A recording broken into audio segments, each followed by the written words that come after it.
Hello বন্ধুরা, আজকে আমি আপনাদের চিকেন রেজালা করে বানিয়ে দেখাবো। প্রথমে দুটো লেগ পিসে আমরা পরিমাণ মতো নুন দিয়ে দিলাম।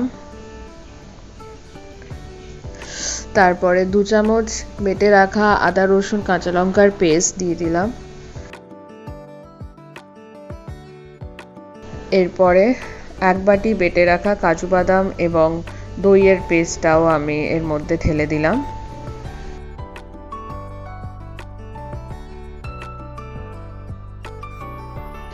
এরপরে দুটো পেঁয়াজ বাটা সেটাও আমরা এর মধ্যে দিয়ে দিলাম।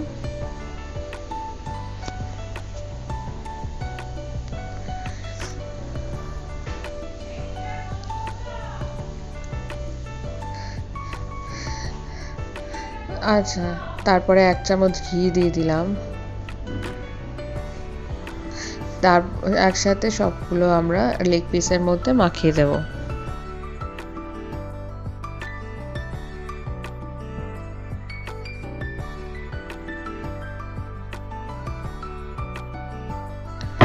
মাখিয়ে নেওয়ার পরে আমরা 1 ঘন্টা এটাকে ম্যারিনেট করতে দেব। 1 ঘন্টা ম্যারিনেট হওয়ার পরে আমরা কড়াইয়ে রিফাইন তেল নিয়ে নেব পরিমাণ মতো। দুটো লেগ পিস যেটা ম্যারিনেট করা ছিল সেগুলো আমরা এর মধ্যে দিয়ে দেব।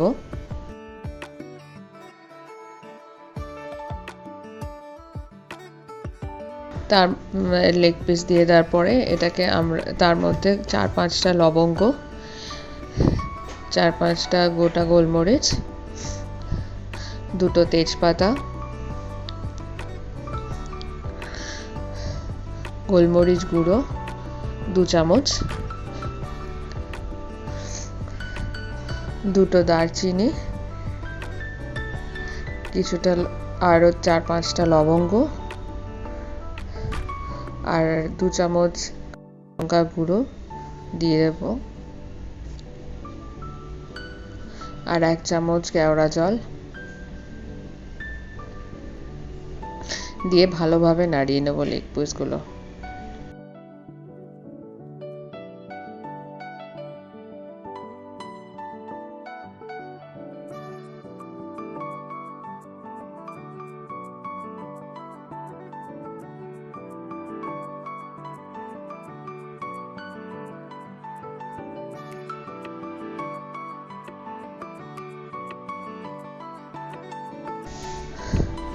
নাড়িয়ে নিয়ে এর মধ্যে 1 চামচ ঘি ঢেলে দেব। ঘি দেওয়ার পরে 2 কাপ জল দিয়ে দেবো এর মধ্যে। আবার আমরা এটাকে লেগ পিসগুলো আরও ভালোভাবে আমরা নাড়িয়ে নেব কড়ার মধ্যে। 15 থেকে 20 মিনিট ঢাকা দিয়ে রাখবো। 15 থেকে 20 মিনিট পরে আবার কিছুটা মাংসটা সেদ্ধ হয়ে যাওয়ার পর আমরা একটু 2 চামচ চিনি দিয়ে দেব। চিনি দিয়ে আবার আমরা লেগ পিসগুলো নাড়িয়ে নেব ভালো করে। আবার 5 থেকে 10 মিনিট ঢাকা দিয়ে রাখবো। যতক্ষণ ওটা হচ্ছে তার আলাদা ওভেনে আমরা কড়াইতে তেল দিয়ে ফোড়নটা বানিয়ে নেব। তার মধ্যে দেব কিছুটা মাখনা, 3টে শুকনো লঙ্কা,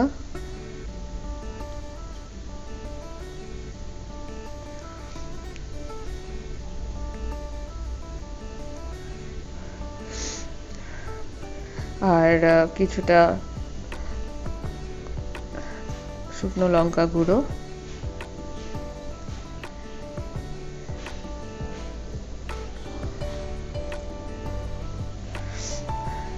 ফোড়নটা যেটা আমরা বানিয়েছি সেটা রেজালার মধ্যে আমরা ঢেলে দেব।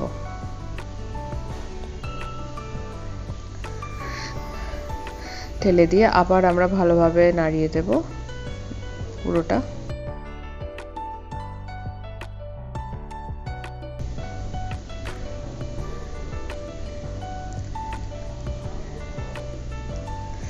পুরোটা ভালোভাবে নাড়িয়ে দেব আমরা।